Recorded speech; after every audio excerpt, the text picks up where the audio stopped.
Operation అనంతలో భాగంగా హవాలా 4 సభ్యులు గల దోపిడీ ముఠాను అరెస్టు చేసి 1.89 కోట్ల నగదు, 2 కార్లు, 5 మొబైల్ ఫోన్లు స్వాధీనం చేసుకున్నామని అనంతపురం జిల్లా ఎస్పీ డాక్టర్ పకీరప్ప కాగినెల్లి తెలిపారు. మీడియా సమావేశంలో ఆయన మాట్లాడుతూ పక్కా ప్లాన్తో దోపిడీ చేసిన కేరళ ముఠాను పట్టుకున్నామని అన్నారు.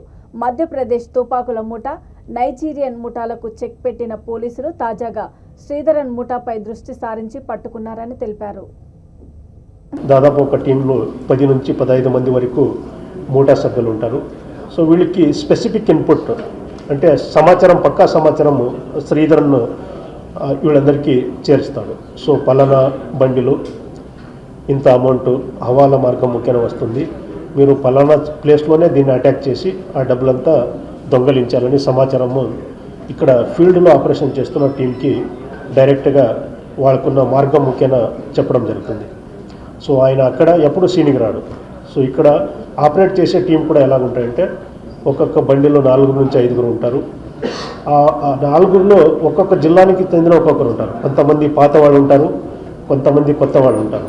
సో ఇప్పుడు మనకి దొరికిన 4 కూడా కేరళ రాష్ట్రం నుంచి 4 జిల్లాలకు సంబంధించిన వేరే జిల్లాలకు సంబంధించిన వ్యక్తులు. సో ఇలాగ ఒక టీం ఏర్పాటు చేసుకొని ఒక వెహికల్ వాళ్ళు ఏమనుకున్న ప్లేస్ కనుక్కున్నారో దగ్గర వచ్చే కొద్దీ ఒక వెహికల్ వెనక నుంచి పాలవడము, 2 వెహికల్స్ ముందుగానే వెళ్ళి పొజిషన్ తీసుకొని ఈ హవాలా వెహికల్ ఏ వెహికల్ అనేది ముందుగానే సమాచారం ఉంటుంది కాబట్టి ముఖ్యంగా వీళ్ళు రాత్రి సమయంలో ఆపరేట్ చేస్తారు.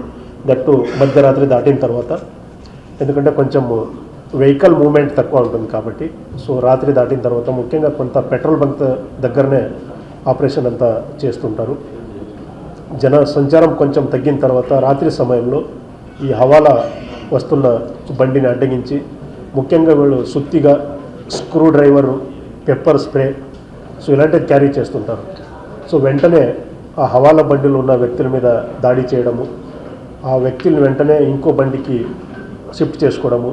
సో ఒక హవాలా బండి ఏముంటుందో దాన్ని మాత్రమే ఈ బ్యాచ్ తీసుకోపోతుంది. ఇంకో బండిలో వీళ్ళు తీసుకొచ్చిన బండిలో ఈ హవాలా సొమ్ము ట్రాన్స్పోర్ట్ చేస్తున్న వాళ్ళు వెంటనే ఆ బండికి ఎక్కించుకొని 2 వేరే మార్గాలు వెళ్ళిపోతాయి.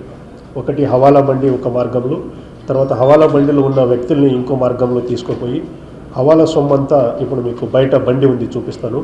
ఆ బండిలోనే హవాలా సొమ్ము ఎలా తీసుకోపోతారంటే సీట్ కింద ఒక సపరేట్ కంపార్ట్మెంట్గా చేసి ఆ హవాలా సొమ్ము దాంట్లో పెట్టి ఉంటారు. సో వీళ్ళు దొంగలించిన సొమ్ము వెంటనే దొరకదు. సో తర్వాత ఏమంటే ఇక్కడ ఉన్న టీం కానీ అక్కడ ఉన్న టీం కానీ సమాచారము ఎక్స్చేంజ్ చేసుకొని హవాలా సొమ్ము అంతా దొరికిన తర్వాత ఆ బండిని అక్కడే వదిలేసి తర్వాత ఈ హవాలా డబ్బులు ట్రాన్స్పోర్ట్ చేస్తున్న వ్యక్తులను కూడా ఇంకో చోట్ల వదిలేసి సో ఇలాగా పారిపోతారు. ఆపరేషన్ సక్సెస్ఫుల్ అయిన తర్వాత ఆ టీము ఈ టీము తర్వాత ఎక్కడైనా బెంగళూరులో కలవడం కానీ తర్వాత కోయంబత్తూరు కానీ ఏదో ఒక పాయింట్ పెట్టుకుంటుంటారు. సో అక్కడ పోయిన తర్వాత దొంగలించిన సొమ్ము 50% అవుట్ రైట్లీ శ్రీధరన్కి. ఫర్ ఎగ్జాంపుల్ ఇప్పుడు మనం సీజ్ చేసిన 1,89,00,000 ఏముందో ఇది సక్సెస్ఫుల్గా అయి ఉంటే డైరెక్ట్గా 50% ఆఫ్ దిస్ అమౌంట్ దగ్గర 1 కోటి శ్రీధరన్కి, మిగతా డబ్బులు